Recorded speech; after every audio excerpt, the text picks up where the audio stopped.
Welcome to the Futurati podcast. Any member of the Futurati is somebody who believes in the power of the future. We know there's a better world ahead, and we indeed have the power to make it so.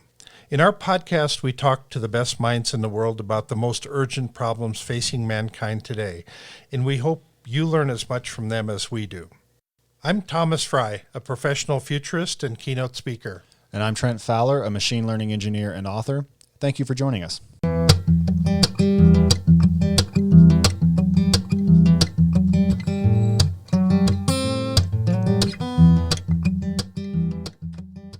Good evening, everyone, and thank you for listening to the Futurati podcast. Tonight, we're joined by synthetic biologist, futurist, and author Logan Thrasher Collins, who is also the lead scientist at Conduit Computing and is a graduate student in biomedical engineering at Washington University in St. Louis. Logan, thanks for being with us. Thank you, Trent. I'm really happy to be here as well, and I'm excited to talk about the future. Absolutely. So why don't you start by telling us a little bit about how you got into synthetic biology? Because while you cast a pretty wide net, it seems fair to say that that's the center of what you work on. So tell us about your background, your interests, and how you came to work on synthetic biology. Great. So I started off working in synthetic biology when I was in high school. Actually, to some degree, one might say that I started off in middle school because I started thinking about these concepts at that point in time. When I was in middle school, I began thinking about cancer research and how one might apply things like synthetic biology and nanotechnology to cancer. But it was really in high school that I actually started doing research in a formal context, in that I joined a scientific research laboratory at the University of Colorado Boulder. So the way I started there was that I ended up coming up with an idea for treating antibiotic-resistant infection. This idea was centered around the concept of aggregating antimicrobial peptides, which is essentially a way of producing chaos inside of bacteria that destabilizes their cellular system and causes them to die.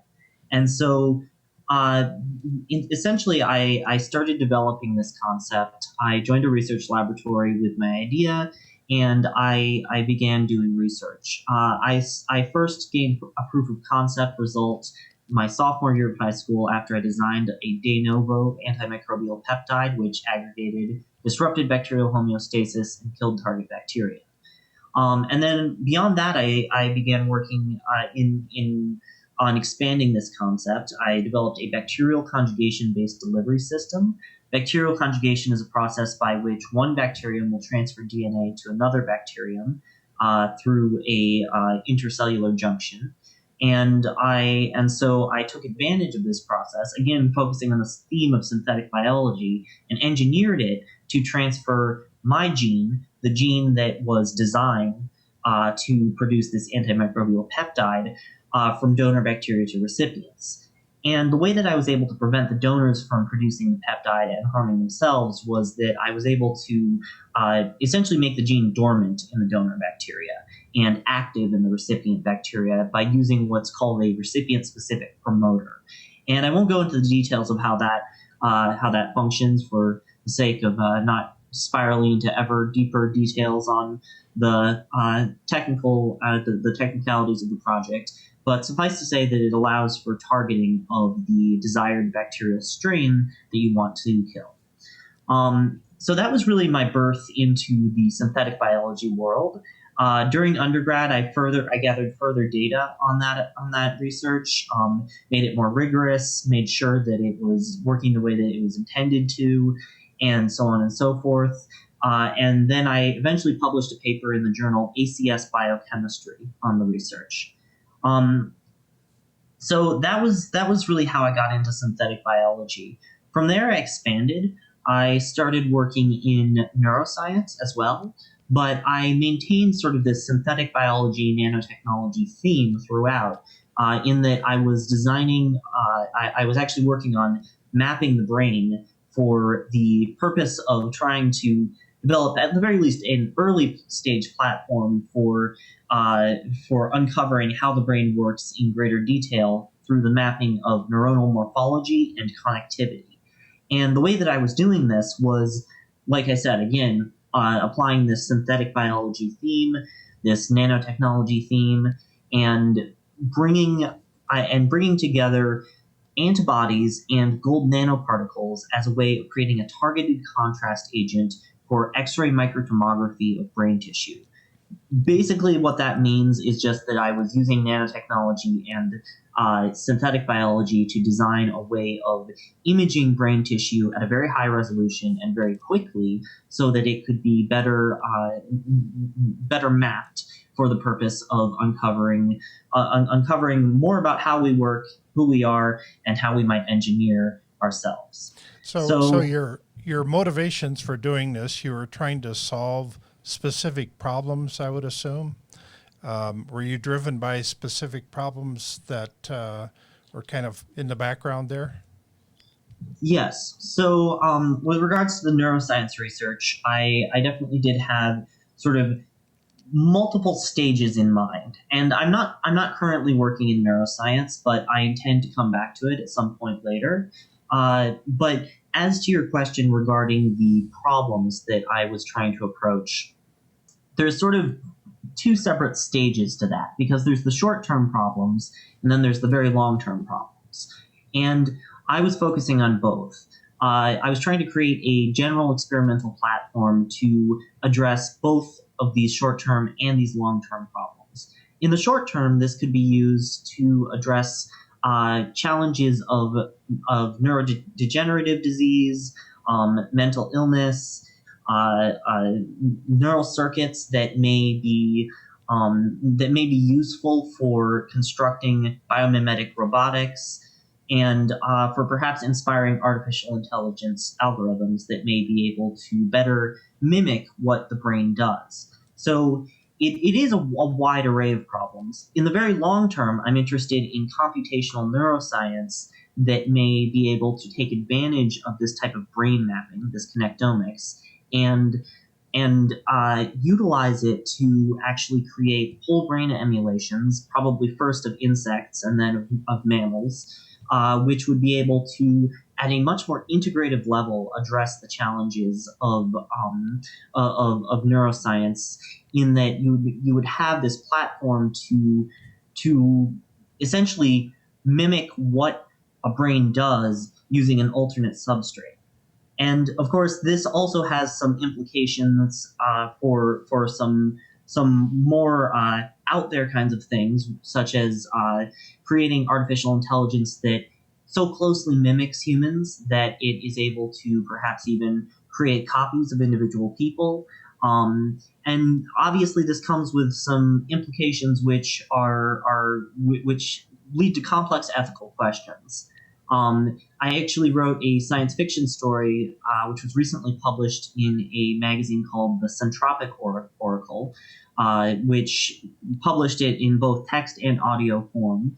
And this science fiction story dealt with sort of the emotional and philosophical implications of what it would be like for a, shall we say, whole brain emulation of a specific human, to know that he or she is a copy of the original, and to have to come to terms with that. And so I definitely don't have all the answers here. I do believe that this type of thing may lead to a lot of benefits down the road, but it definitely comes with challenges as well. So I should add the caveat, though, that I do think that whole brain emulation, or this type of mind uploading kind of thing in humans, I do think that is actually quite far off. I earlier on in life, I had estimates for it to be sooner, but I actually think that even for an insect whole brain emulation, it could take something on the order of 20 years for that to occur if we play our cards right, at least to the degree that it would be accurate enough to recapitulate insect behavior by addressing by using first principles biophysical models. When it comes to human whole brain emulations, it could take hundreds of years, maybe 150 years, something along those lines. Of course, I could be wildly off. It could be much longer or shorter. But I definitely think that it's a possibility that we need to start thinking about, and I think it's an exciting possibility. However, my current research is actually in more biotechnology, synthetic biology related areas than neuroelectronics. And so I'd like to get to some of that at some point here as well. But for now, I'll wrap up with this section and just say that I am very excited about the future of how synthetic biology may be able to help develop tools for addressing some of these challenges in neuroscience. Well, fantastic. So there was rather a lot there. I do want to briefly stick with the topic of whole brain emulation, because years ago I read your paper on insect brain emulation, and I thought it was very fascinating, and it's a pretty interesting lens into how we might advance this goal of eventually emulating whole brains in humans. And I wanted to ask you why, or whether you think that is a viable way to achieve human level artificial intelligence, as against building de novo algorithms or something, a genetic algorithm that reaches that level through successive iterations in evolution. Because there's a long-standing controversy in artificial intelligence over whether or not that's the right way to do it. So we didn't approach the task of building airplanes by trying to build one that would fool other birds that are in the air. And so I wonder if you might comment on whether or not intelligence is similar in that way, or if it's just low-hanging fruit. I think that there's a lot to unpack there, for one. I think that the nature of developing these types of technologies is complex, and there are multiple routes to the way to the finish line. So if we were to develop artificial intelligence in an entirely de novo way, there may be possibilities for doing that. I'm definitely not an expert in artificial intelligence, so I can't really comment on the technical details of that, but I would imagine that there would be some potential routes towards doing that in a more separate way from neuroscientific inquiry. However, I do think that if we are to develop artificial intelligence, it is likely that the best route will be a synthesis of both neuroscience and of artificial design. And so I think that the two areas will begin to inform each other more and more in the coming years. They already have, but I think it's going to continue to grow. The neuroscience may serve as a foundation for artificial intelligence that is application specific. So if you're looking for applications in things that are related to the human condition, related to human mental health, related to human diseases, things like that, I do think that there is going to be a fair amount of interest in developing artificial intelligence that is more heavily geared towards mimicking biophysical principles and connectivity of biological neural tissue. However, I do think that there's also going to be sort of a branch of artificial intelligence, and again, I think there already is to some degree, which is very much application specific for other things.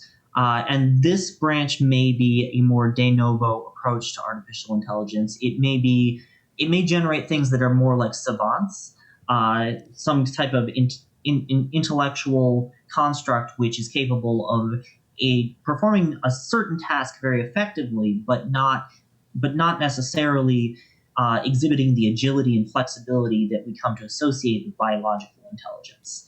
So I think that these branches may eventually begin to grow together. We may begin to see less and less distinction between these separate paths. But for now, I think that there's going to be sort of an outburst of different ways of approaching the problem that will eventually come together and give us perhaps a handful of different approaches to AGI, artificial general intelligence.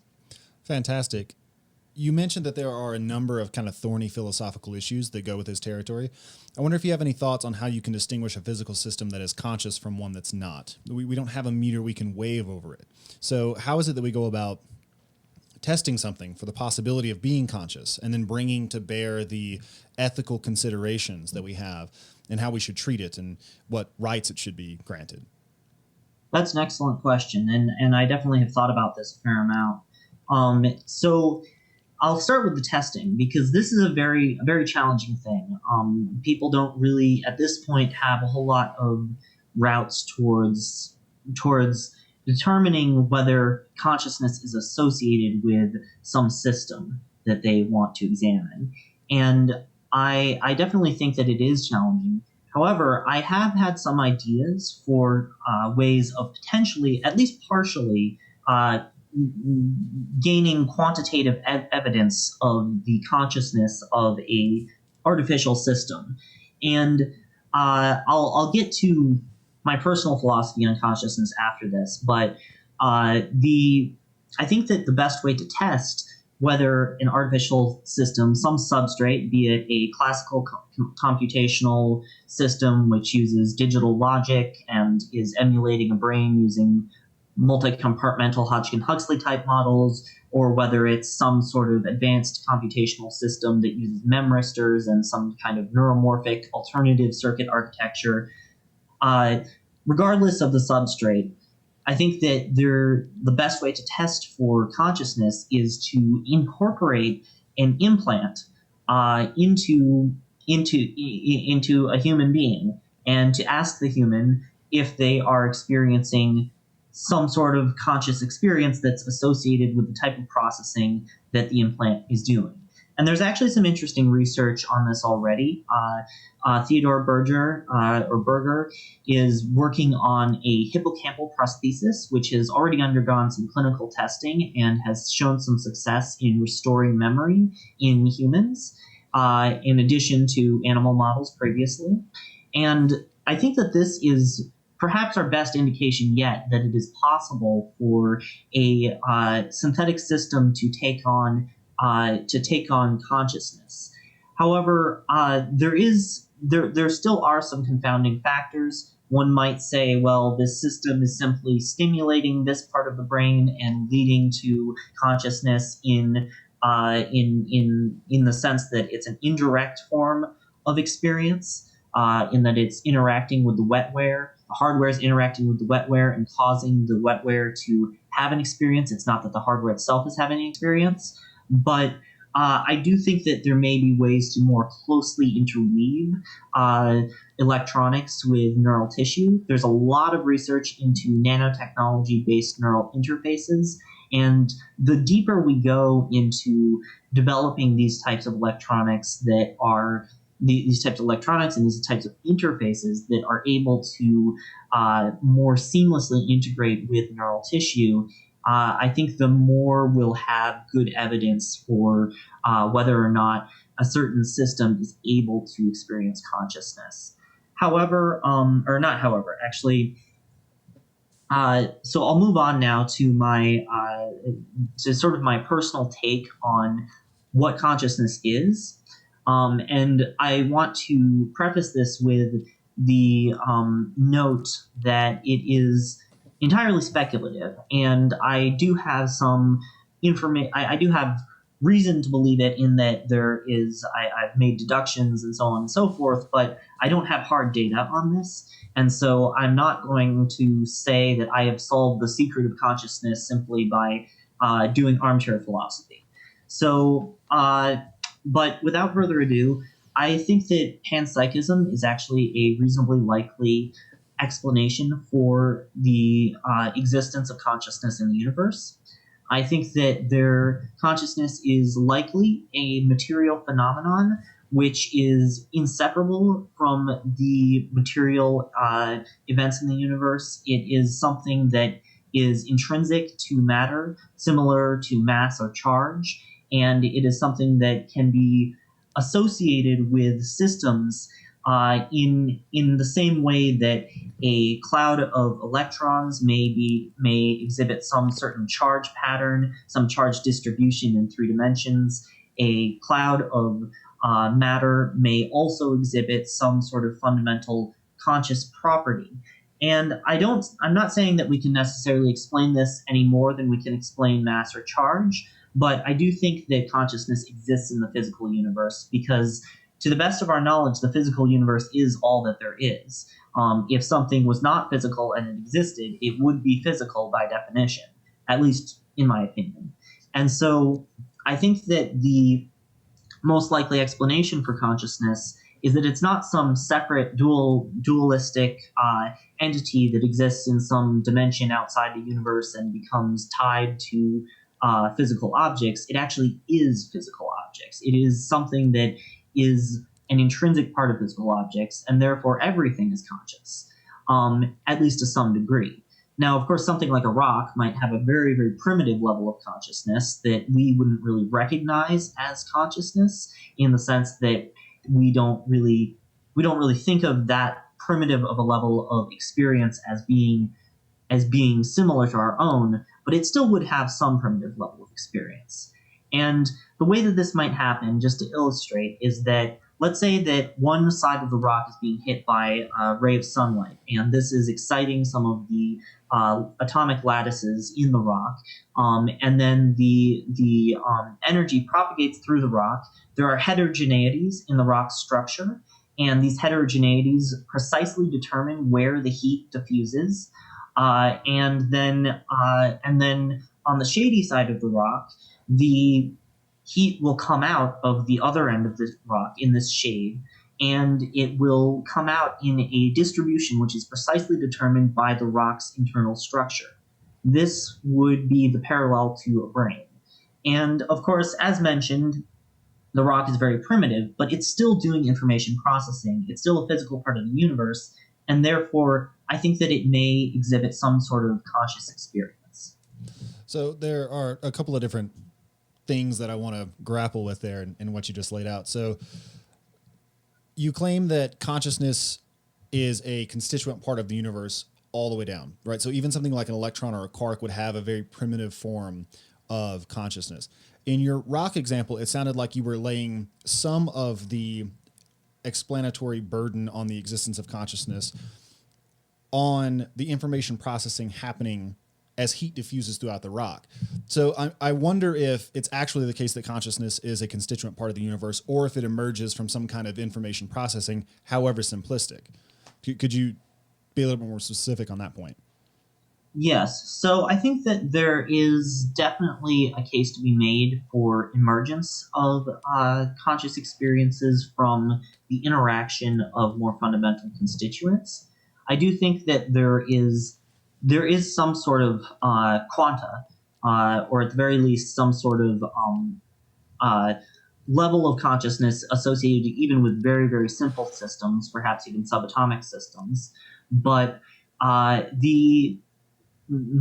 yes, I do think that consciousness begins to gain more and more complex properties, more and more complex flavors, shall we say, as more systems interact. Going back to the charge cloud example, if you have a bunch of point charges arrayed in some 3D configuration, the overall geometry of the electric field is going to be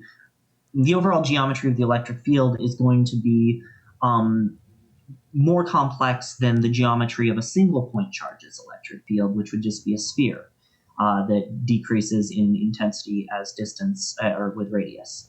And so if you think about it like that, I think that it's sort of both. I think that it's both that more complex conscious experiences emerge out of the interaction of many constituent parts, and that there is some way that consciousness is identical to certain physical matter at a fundamental level.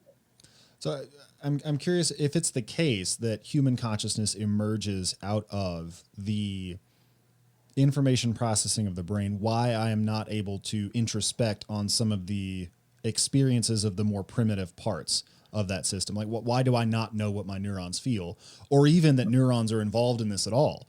I mean, it took thousands of years for us to discover that there's a connection between the squishy matter in the brain and the experiences people have. So it's just not clear to me why the access would be so one-sided. Why can consciousness not feel the system it's operating out of if consciousness extends all the way down to the most fundamental parts of all of it? I think that that's a matter of information transfer. So one argument that you could make against panpsychism would be that even though the cerebellum is part of your brain, you don't really experience the things going on in your cerebellum. and then in a more dramatic example, you don't experience the experiences of the frog sitting next to you. So I think that the reason for that is simply because there are certain ways that information gets transferred around. There's a flow of information, and if a copy of some representation of of the environment or of an experience, a memory, etc., gets transferred across the bridge between two subsystems, then the subsystems may become sort of linked in a way, and they may recognize each other in the sense that they are somehow communicating. However, there is a limited, while the cerebellum does communicate with the rest of the body, it does so or the rest of the brain. It does so in a way that may be indirect enough that we don't get most of what the cerebellum is actually feeling, shall we say. So the cerebellum might be having its own sensations and experiences, and it's only transmitting a small part of that to the part of our brain which is able to, which is sort of projecting out speech and talking to other people and so on and so forth. Now, again, note that this is very speculative. I certainly don't have a whole lot of empirical data to back this up, but this is something that I think is a reasonable possibility for why we identify as existing only as a certain subsystem and not as all the systems together. Are you a fan of the work that Elon Musk is doing on Neuralink? And on the scale of how early adopter you are, would you be ready to stand up and raise your hand and say, yeah, you can try it on me anytime soon? I think that is a very interesting question. And yes, I am a fan of Neuralink. I think that it's giving the publicity to neurotechnology that we kind of need for neurotechnology to advance as a field. And I think that it's doing a lot of good in that sense. It also is raising some interesting questions among the public, and that can be interpreted as either a good thing or a bad thing, depending on your perspective. But Neuralink is, in my opinion, it's not the only solution. I think that it is one solution that is potentially useful and may lead to some medically useful devices. I'm not sure if it's necessarily going to be the end-all when it comes to bringing together biology and technology beyond the medical context. Because Neuralink is despite the elegance of their surgical robot, it's a very invasive way of implanting these types of brain-computer interfaces. And so I actually probably wouldn't, at least not until it was very well demonstrated that it would exhibit safety, I probably would not be an early adopter of Neuralink itself. I would be more interested in some of the work being done by Charles Lieber if it was to advance to a certain level, which is actually injectable electronics. A injectable mesh of electrodes and polymers can actually be delivered by a syringe into the brains of animal models at this point. And this type of injectable electronics is significantly less invasive. The mesh then expands and covers whatever surface area of the brain that it needs to, and then it can be used for various neuroelectronic interfacing. And so while that technology is less advanced in the industrial sector, I think that if it was to reach a similar level that Neuralink currently is occupying, I think that I would be much more likely to adopt something like that in the nearer future than Neuralink itself. We could do this all day, but I do want to dedicate some space to your academic and private sector research. So your life is divided up between the biomedical engineering graduate study program that you're undertaking at Washington University, and you're also the lead scientist at Conduit Computing. So why don't we just let's just start with the graduate school. Why don't you tell us what you're doing in biomedical engineering and what are the applications you see coming out of that? Great. So at Washington University in St. Louis, I am currently in a laboratory which is working on adenoviral gene therapy. And I came to this laboratory with a new idea, as I typically do, in that I wanted to develop some way of protecting viral vectors for gene therapy from inducing toxic immune responses. And this is a sort of an essential part of gene therapy because even the least immunogenic viral vectors still tend to induce a fair amount of immune responses, which can get in the way of the gene therapy and cause toxic side effects. This is a problem if you want to make gene therapy something that can be more widespread and something that can be have a sort of a platform for further applications down the road.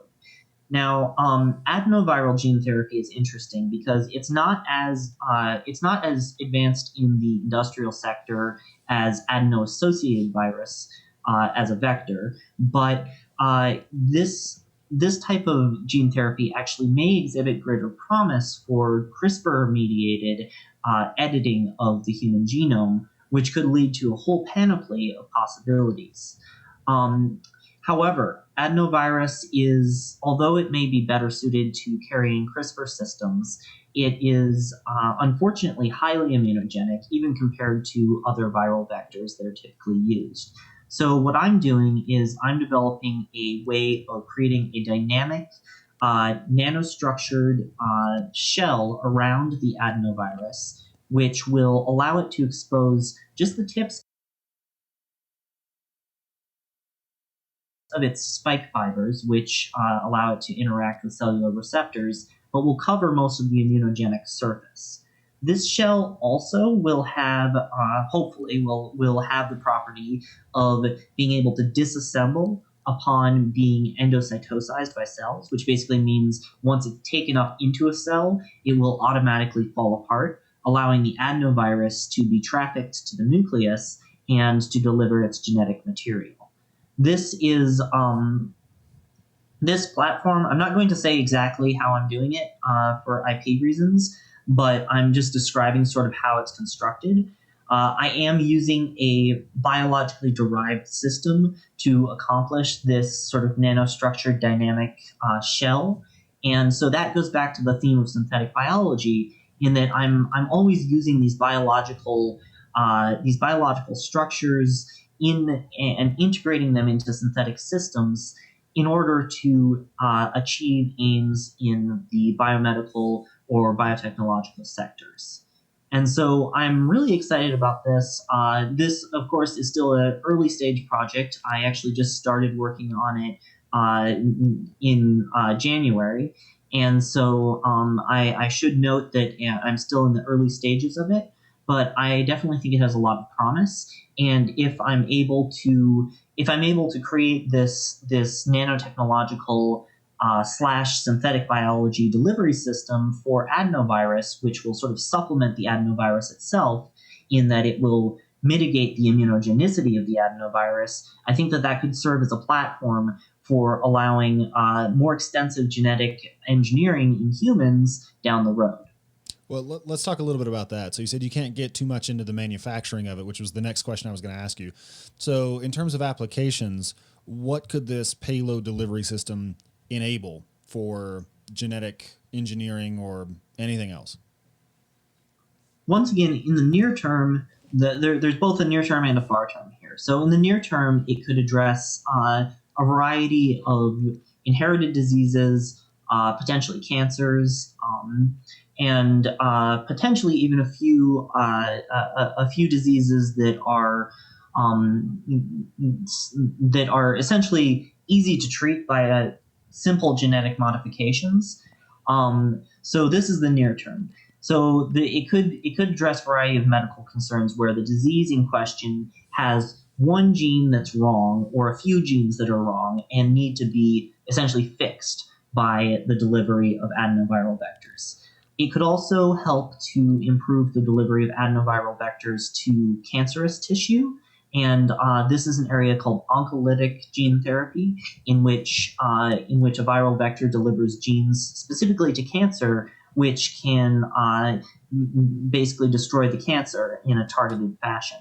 And so this could help with that kind of medical application in the short term, either cancer or fairly simple genetic diseases. In the longer term, I have hopes that there may be sort of an expansion of possibilities. I think that the gene editing of adult humans would be, although probably still somewhat ethically controversial, I think that it would be easier to gain public acceptance of than, say, germline gene therapy. And it would also come with less ethical complications in general. And I think that there could be a really wide array of different possibilities for this, from allowing people to gain sort of abilities that they might not otherwise have, in the sense of things like oxygen, being able to visit places that they might not otherwise be able to visit because of hypoxia. I'm essentially alluding to the idea that one might have increased oxygen storage capacity in erythrocytes, something along those lines, to potentially even intelligence enhancement. And then one area that I'm particularly interested in is engineered astronauts, because although I am very excited about the possibilities for medicine that synthetic biology will bring in the short term, I think that the long-term future of humanity is something that we really need to place a greater priority on, because humanity has a great deal of potential, and I do not want to see us die out before we can realize that potential.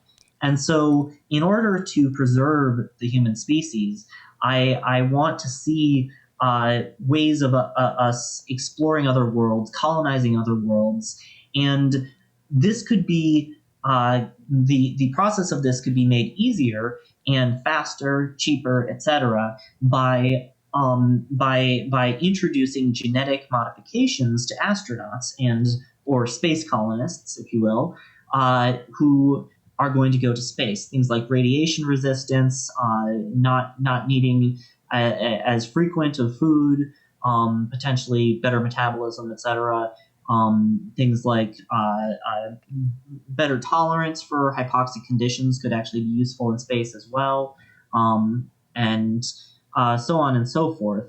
And perhaps even psychological modifications, such as things that may allow that may also have medical applications, allowing people to deal with anxiety or prolonged periods of travel more easily in space. And so I'm especially excited about these long-term possibilities. For now, I'm satisfied to be working on platforms which may lead to such possibilities in the future, but I definitely am interested in branching out later on. Yeah, there's been a lot of talk about CRISPR in the news lately, and I'm sure that's very slanted towards just some narrow aspects of the science as it's being developed here. But as the way I've been thinking about this is, over the coming few years, some lady that's pregnant will have the opportunity to go and see a geneticist, and we've been thinking about designer babies for a while, and for most people that brings up things like hair color and eye color and whether they have dimples or freckles and things like that. But there's a lot more depth to that, and over time, being able to design somebody that's durable enough to survive space travel, or durable enough to live in Siberia or some of the harsher regions on the planet here, even Antarctica. So we would essentially be curing all of the problems a baby has before it's born, At least that would be the goal. Although I'm sure we'll get some problems we never understood that we ever had before, and then this leads to giving birth to super babies that become superhumans, and over time these superhumans then will become kind of a different class of human. They're bigger, faster, stronger, smarter than anybody else, greater life expectancy, which leads to all kinds of other social issues, having two classes of humans, so to speak. But is this really the pathway to transhumanism in your mind? Is this opening the doors for that to happen? I mean, this has been a prediction for quite a while, 2029 to 2045, somewhere in that time frame. And I don't know how accurate any of that is and what exactly transhuman looks like, but is this the pathway to getting there? I think that there are, as with what I was discussing earlier, I think there are multiple possibilities, and there will be multiple pathways. So you did bring up very good points with regards to the challenges of germline genome editing and there being potential stratification of different classes. And I think that that's something that, although I think that overall germline genome engineering may have beneficial effects in the net sense, I do think that we're going to have to, in order to maximize on the beneficial effects and minimize the negative effects, we're going to have to approach it carefully. And some of this will sort of involve a shift in societal mindset on things like sort of innate potential, what gives a person value, what makes a person somebody to be respected, and so on and so forth. And I think this actually will raise some interesting questions that are related to things that even now we face. Because currently there's sort of a bit of an unfortunate way that people look at each other, in that they'll see somebody in a very glamorous position and they'll think of that person as being inherently more valuable than somebody who is in a less glamorous position. So say a politician versus a janitor, the politician being more glamorous, of course. But really, I mean, both are human, and perhaps one has had a variety of advantages, perhaps some innate, some environmental, and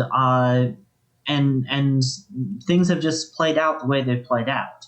And I think it's very important to recognize that everyone is human.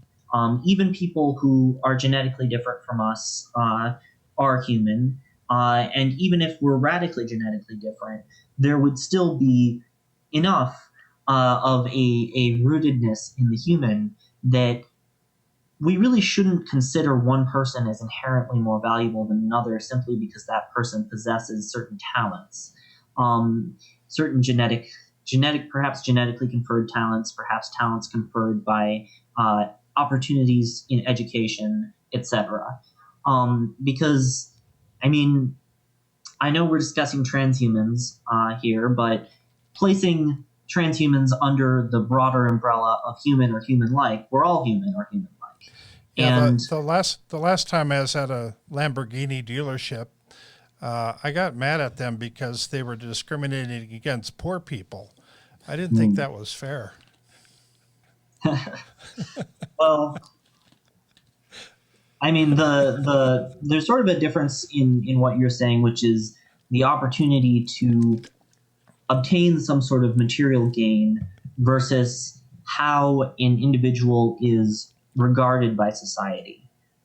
Because I think that there's, while there are shades of gray, I think that there's sort of a broad cutoff between that one can sort of artificially introduce between what is considered an opportunity to do something and what is considered an inherent aspect of a person. And I think that we really have to start to redefine these things and start to have conversations around these things, in that we need to know that people are not defined necessarily solely by their glamour. I do think that it is worthwhile to put some value on people's on what people are doing, how they're living their lives, what they're doing to make the lives of others better. But I don't think that we should discriminate based on we shouldn't discriminate how people receive love, how people receive respect as human beings. We should try to keep our mindset on the idea that all people are contributing members of a system, a great and complex system, which is beyond that which any human or even superhuman can really control in its entirety. And each person is an integral part of this system. And so I guess the point that I'm getting at is that people deserve love and respect regardless of what they can and are doing. But at the same time, it is important to value what people are doing. But there is sort of this complex line between is somebody there's a way of sort of establishing an inherent baseline that people deserve as a level of love and respect that I think that everyone should assume for everyone else. And sure, there can be some glamorous things that are sort of bonus, and that should be applauded. But when it really comes down to the core of being a person is a person.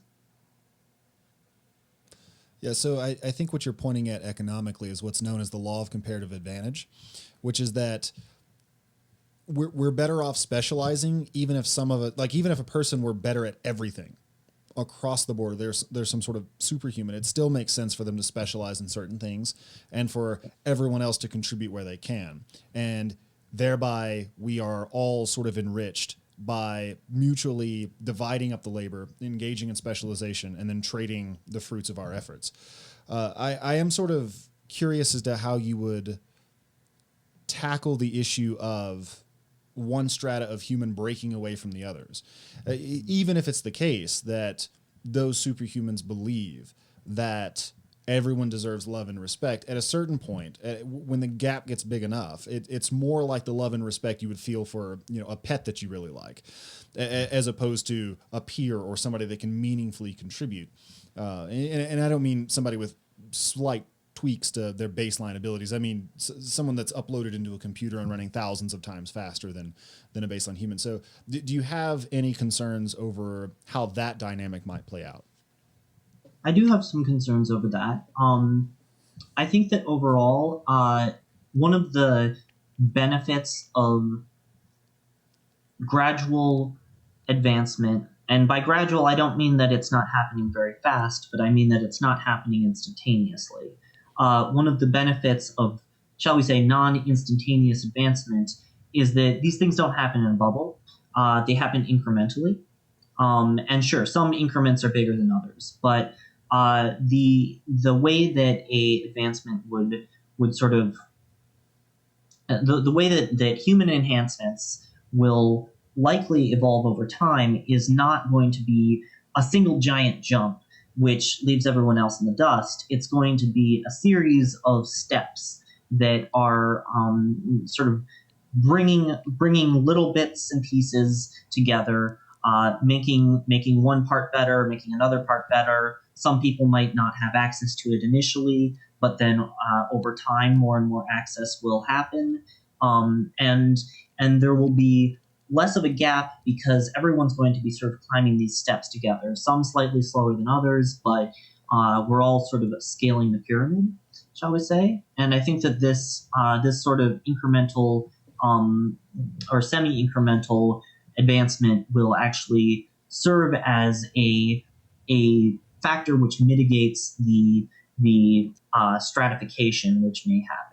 That said, I do think that the stratification is a very real concern, And I think that it could lead to some bad things if we don't handle it correctly, which is why I do advocate for a lot of different people being involved in these types of discussions, and I advocate for these things being thought about very carefully. So one sort of interesting ethical conundrum that comes out of this is related to what you just said about all of us climbing the pyramid together. And the question is, what if we're not all climbing the pyramid together? Like, what if we have the opportunity to enhance a person, but they turn it down? Or we know that there's a genetic defect in the germline that we could fix. Like, when is it appropriate to just let a person grow up with a malady that could have been fixed in utero, but we didn't? I just wonder if eventually we might not come around to the position that it's not right to ever let such things persist. But then there are some dangers with consent of the parents, for example, or even consent of an adult. Like, I mean, when do you say that you are allowed to carry this disability with you forever if it's become a core part of your identity? And I mean, we see this conversation kind of happening with respect to certain disabilities people have now. Like, the deaf community is very tight knit, and they have a culture kind of their own, and their own way of speaking, and it can become integral to a person's identity, such that they will refuse any attempts to put in a cochlear implant that would allow them to hear. And their parents, the deaf parents, might not let this happen for their children. And there are some genuinely difficult questions around that, because, I mean, viewed from one perspective, it's clearly a disability, but, you know, I mean, if it's central to the way you view yourself, if you're embedded in this culture, if it's kind of part of your whole identity, then it's not clear to me that excising it is the right thing to do. How do you think about that sort of thing? I think that when it comes to that sort of thing, I think that it should be voluntary. And by voluntary, I'm including voluntary on the part of the parents who are embedded in the culture. If it's germline, and if it's something that's a decision being made by an adult, then it should be the voluntary on the part of the adult. With regards to whether this will lead to us not all climbing the pyramid together, I think that there is going to be some of that, but I think that the people who choose to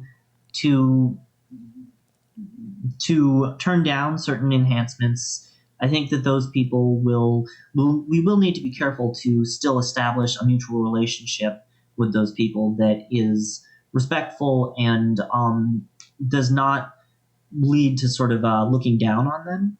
But I think that there will be some people who turn down some enhancements, some people who turn down all enhancements. And I think that over time there's going to be, in contrast to what some have suggested, I think there's going to be an increase in the diversification of the human species and the post-human species, because these things could lead to a lot of different lines of change in a lot of different ways. Not all of them will be compatible. And so there will be sort of this explosion of diversity, which may lead to a lot of interesting situations. But I think overall, not having simply two, shall we say, groups would actually be beneficial, because if it's the enhanced versus the unenhanced, that would create a more problematic dynamic than the 100 different possibilities or thousands of different possibilities or more. And then the people who choose not to be enhanced are simply one of the many possibilities.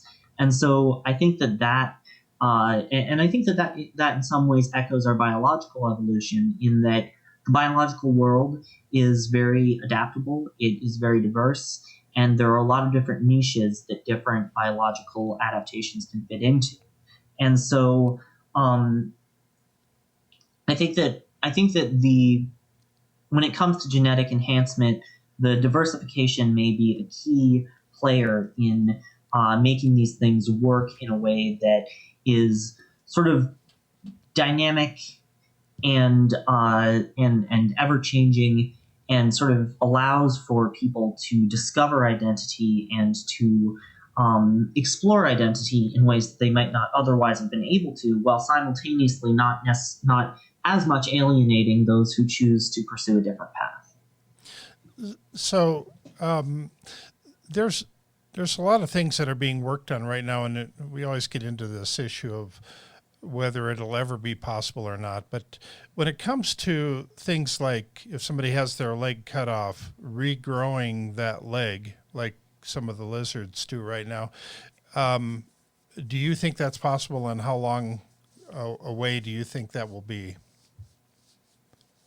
I do think that that is definitely possible, and I think that that kind of thing is definitely not entirely far off. I think on the scale of decades, certainly at the most. Of course, there's always the possibility that that there might be things that get in the way, but there's already a lot of efforts to develop regrown organs for internal organs that may be able to replace failed organs or damaged organs. And so tissue engineering is really advancing quite quickly. And I think that when it comes to creating replacement parts, there's definitely going to be a lot of emerging technologies in the coming years that are very exciting.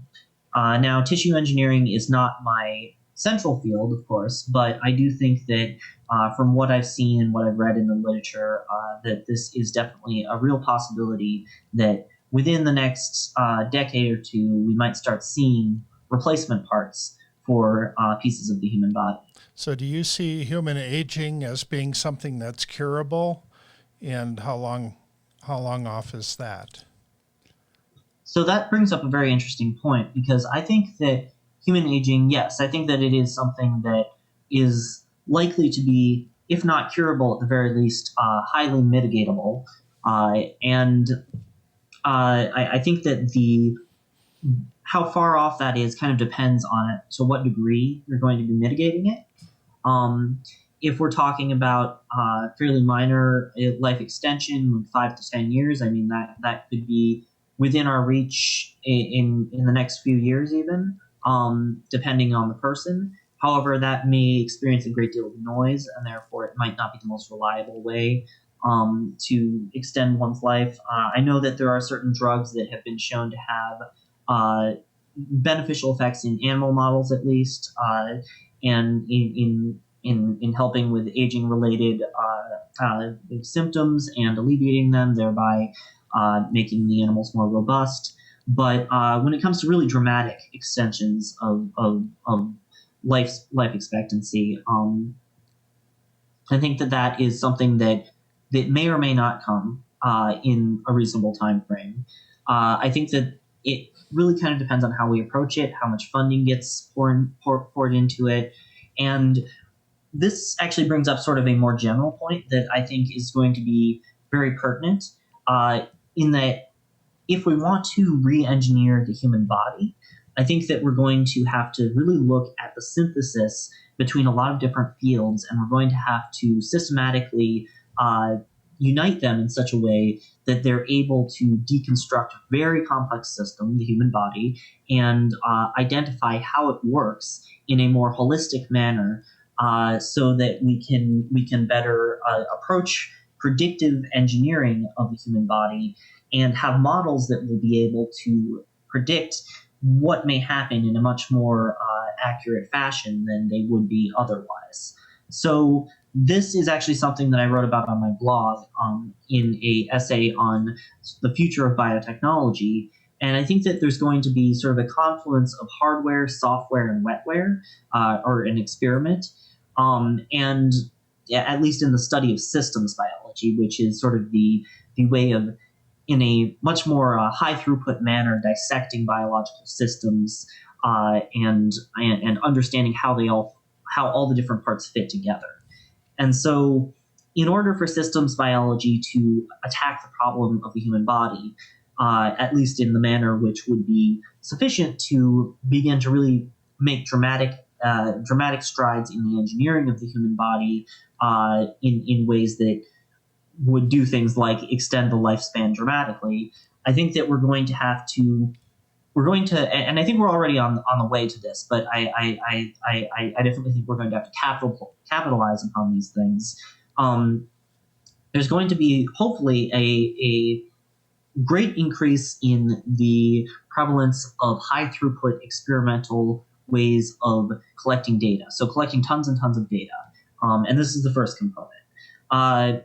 Things like spatial, and this is multidimensional data too that we're going to need, because we're going to need to simultaneously collect data on many different aspects of a tissue or system at once in order to make correlations between the functional outcomes that may occur between those different subcomponents.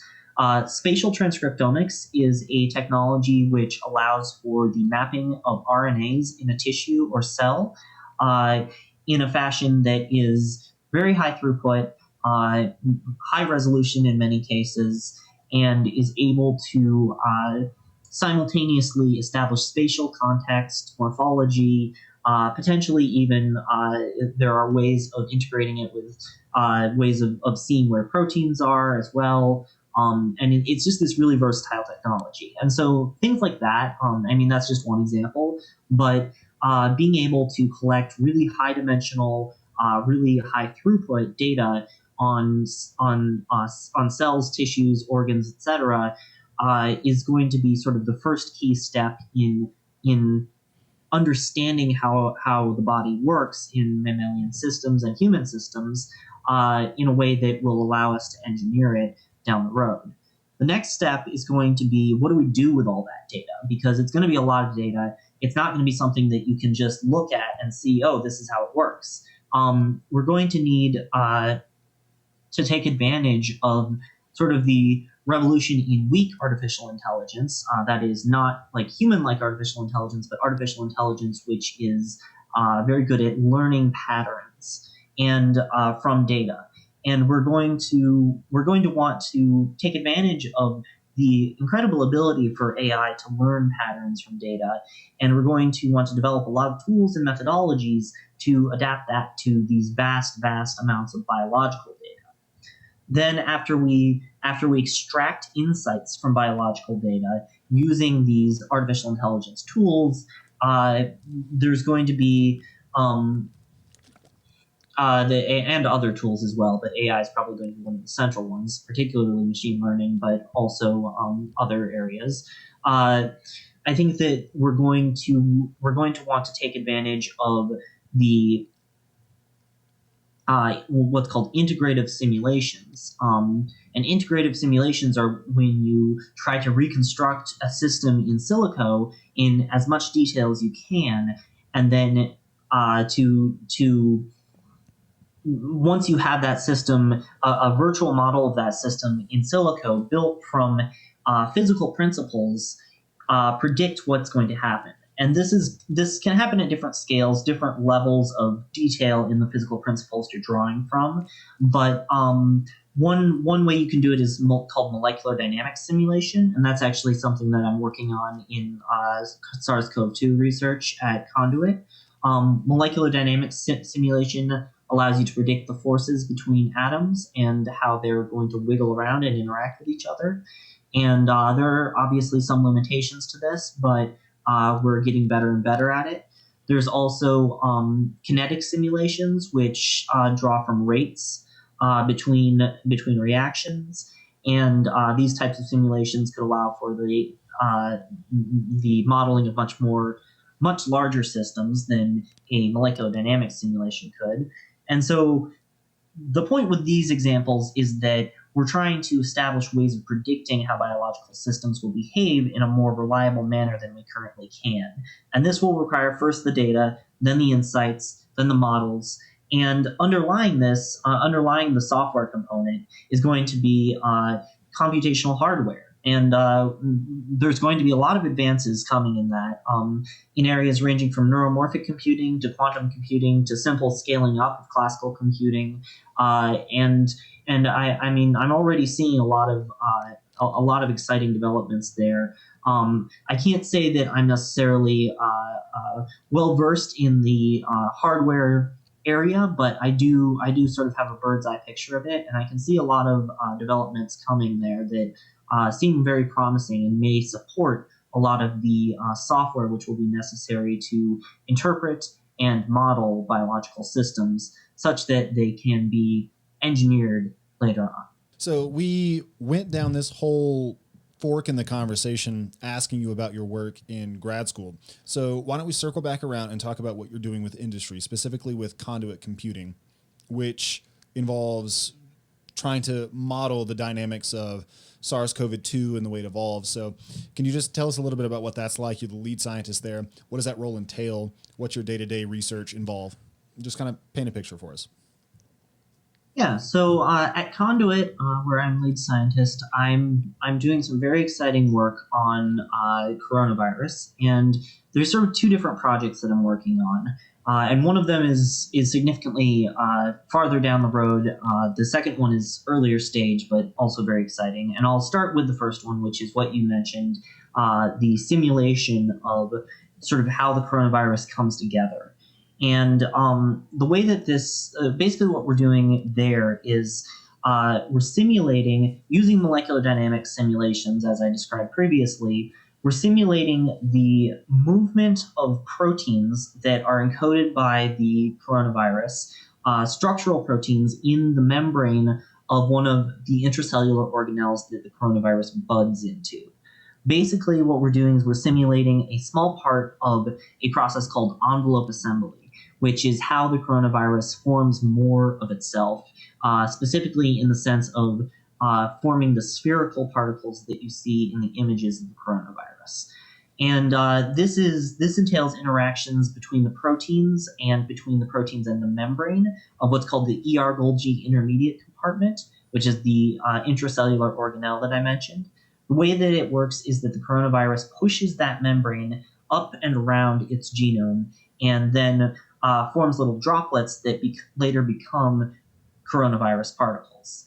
And the way that it induces membrane curvature involves the M and the E protein, which are proteins that are a part of the coronavirus that it synthesizes as it infects the cell. And then these proteins interact with each other and with the membrane to induce that curvature and make more coronavirus. Why is the curvature a bad thing? What does that mean?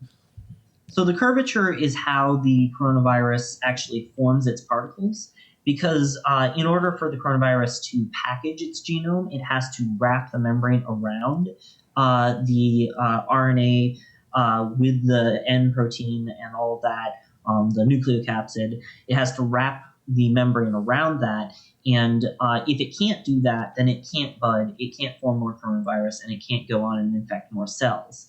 And so the fact that we're simulating this is good, because we're essentially trying to do two things. We're trying to better understand how the coronavirus works in general, in order to gain perhaps hitherto unknown insights into how the biology of the coronavirus functions. And we're hoping to pave the way for new treatments which may target coronavirus envelope assembly / budding. The treatments which might target this might involve interrupting the way that M and the E protein induce curvature in the membrane. And if we could somehow block how the M and the E protein induce membrane curvature, we might be able to develop better treatments for SARS-CoV-2 and other coronavirus diseases. Fantastic. I think you mentioned there was another project. Yeah. Oh, yes. The second project is earlier stage, but very exciting. It is called Nanosplash, and it is a diagnostic, saliva-based diagnostic that will be able to be used at home by people without the aid of a clinician to detect infectious diseases, such as coronavirus or SARS-CoV-2. It's going to be, essentially, you're going to be able to spit into a bottle, wait for 10 minutes, transfer the cap of the bottle to the bottom and screw it on, and then wait for another 30 minutes. And then if the solution in the cap turns red, it's going to indicate that there's an infection. At least that's the design. And I actually can talk about this because we have a provisional patent on this. Essentially, the reason that there's the 10-minute stage and the 30-minute stage is that there are two steps that are necessary for the saliva, for diagnosing infectious disease from saliva, at least in Nanosplash. The first is basically to inactivate enzymes in the saliva that might interfere with the second step. because the second step involves DNA-based nanotechnology, which will be able to detect precisely the genetic material of the coronavirus or other infectious diseases. And in order for this DNA nanotechnology to work, there can't be enzymes in the saliva that get put onto it that might destroy it. And so the first step, the 10-minute step, is going to be essentially a way of inactivating the components of the saliva that might interfere with the second step. Then in the second step, essentially there is going to be a hybridization of RNA from the coronavirus or other pathogen to a DNA oligonucleotide that keeps a bead attached to a solid substrate. So it's essentially a ball on a chain that is attached to a solid substrate in this second chamber. Once the genome of the infectious agent or the sequence from the infectious agent hybridizes to the DNA oligonucleotide, it will form a DNA-RNA heteroduplex, which is basically just a fancy term for DNA and RNA wrapped around each other. And then a restriction enzyme, which is present in the solution, called AVA2, will cut that, releasing the bead. The bead is also linked to an enzyme called beta-galactosidase. And so when the bead falls down to the bottom of the tube after it's cut off of the oligonucleotide linker, it will catalyze the reaction of a chemical called red gal, turning it red. It will be able to catalyze this reaction many times, which will essentially serve as the signal amplification step.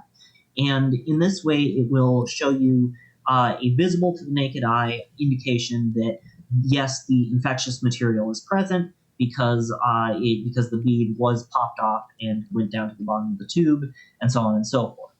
Now, to establish what the current state of Nanosplash is, because obviously this is currently conceptual. This is in the early stages. This is a design that we've had reviewed by other scientists, and we've taken their feedback and improved it and so on, but it's still a design.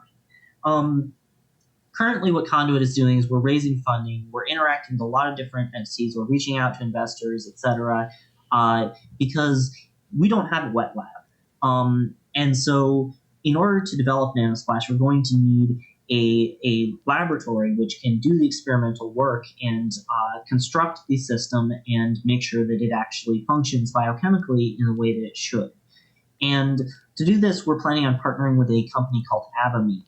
Now, Avamine charges a few $100,000 for their services, but from our interactions with them so far, getting a quote and so on and so forth, I believe that there is that they do have the capability to make this thing a reality. Of course, I can't guarantee with absolute certainty, but I do think that there is a high likelihood that Avamine, with their highly skilled team of laboratory technicians, will be able to help us translate this into something that can actually work. And so that's where Nanosplash currently is. And I of course, designed the Nanosplash system. And now I'm currently working at Conduit on both continuing the simulation work with the other project and sort of overseeing the computational team that's working on that. And I'm also helping with some of the applications to various pitch competitions and funding agencies, which may be able to help us get the necessary funding to pursue Nanosplash and make it a reality. One benefit of Nanosplash that I should mention is that it's not just COVID-19. I did allude to that previously, but it's something that would be able to be easily adapted to a wide array of different pathogens. So anything from influenza to Pseudomonas aeruginosa, really anything that leaves a signature nucleic acid in the saliva or other readily available bodily fluid, Nanosplash would be able to be adapted quite easily to test for that. And potentially you could make hundreds of different versions of Nanosplash to test for hundreds of different pathogens. And so Nanosplash is really highly versatile, and it will have applications that go far beyond the current pandemic. unlike many of the antigen-based tests which are being developed currently, which essentially you would need to redevelop the entire test every time you want to pursue a new pathogen, because you need to make new antibodies and make sure those antibodies were working properly. With Nanosplash, you could just change the sequence of the oligonucleotide, and hypothetically, it should work to detect. It should work pretty similarly well to detect whatever pathogen the sequence is complementary to. Well, that seems like a nice, hopeful note to end on. Thanks so much for being here with us today, Logan. We really appreciate your thoughts. Yeah, thanks, and we wish you the best on all your research. Thank you. Thank you very much. Thanks.